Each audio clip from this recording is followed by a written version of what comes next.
For today's vlog, samahan nyo ako kung paano magparehistro ng motor na kung saan makakatipid tayo sa insurance. Dahil balita ko sa M. Luwilier, mura lang ang insurance. Dahil dito, 296 lang ang mga motor at ang insurance naman ng kotse is 606. O di ba napakamura lang? Kung ikukumpara natin last year, nasa 700 yata yung insurance ko noon, tanda ako. At yung sa emission, nasa 550 ata. Depende sa kung saan kayo magpapa-emission. Kasi minsan may emission na mura, may emission na mahal. So malas mo kung mapunta ka sa emission na talagang grabe managa, which is nasa 500 to 600 yung kanilang emission fee. Kaya dito sa M. Luwilier, antay ka lang ng konti, siguro mga 10 to 20 minutes.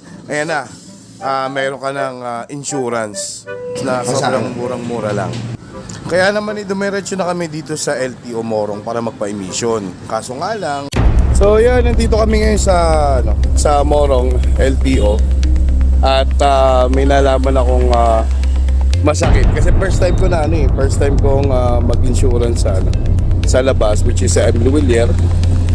So dito sa emission sa likod ko, parang tie up kasi sila ng emission tsaka yung sa insurance. So hindi ka aasikasuhin dito. Sorry, tokan lang hindi ka aasikasuhin dito pag sa iba ka kumuha ng insurance. So ibig sabihin, sa iba ka rin kumuha ng emission. So bago kayo pumunta dito sa LTO, magpa-emission na kayo sa labas. Okay? Kasi pag dito kayo papa-emission, wala. Hindi kayo aasikasuhin. Sasabihin nila, puno na, i-schedule kayo for tomorrow or the next day. So yun lang yung na-experience ko dito. Saklap. Kasama ko pa si Kayla. Diba? So hanap tayo ng ibang emission. Papa-emission tayo sa labas. Let's go. Kaya nalis na kami. Alam mo lang mga kabilog, ang masakit lang kasi dito, gusto mo lang makatipid. Diba? Gusto mo lang makatipid, kaso syempre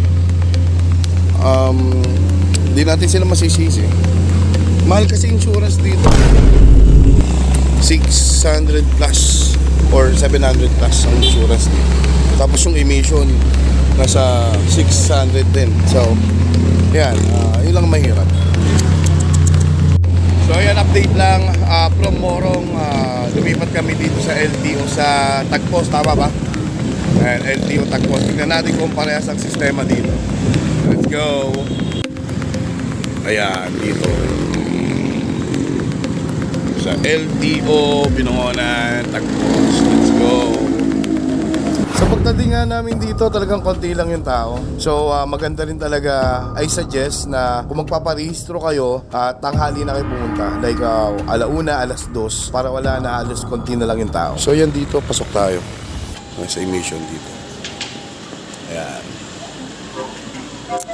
Emission dito, 450 motor. Antayin na lang natin ng konti, tapos next na tayo.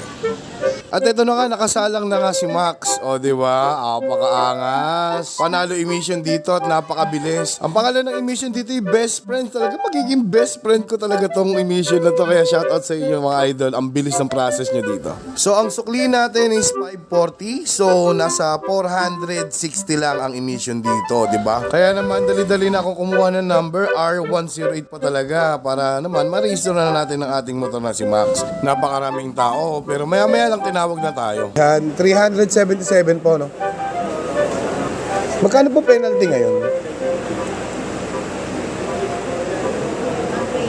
120. Pag 1 year na. Okay po. Mix na. Okay po. Salamat po. Bibigyan na rin pa. Okay na, nakapagparehistro na tayo.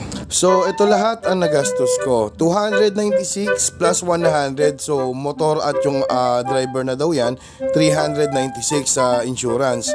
Tapos, sa emission naman, dito sa Binangonan, 460 lang ang emission nila. Tapos, sa LTO, 257 lang pag wala kang violation. Ako kasi sa case ko, may violation ako na 120.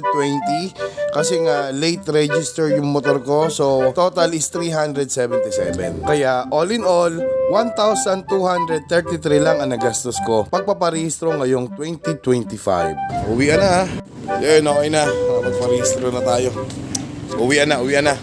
Let's go.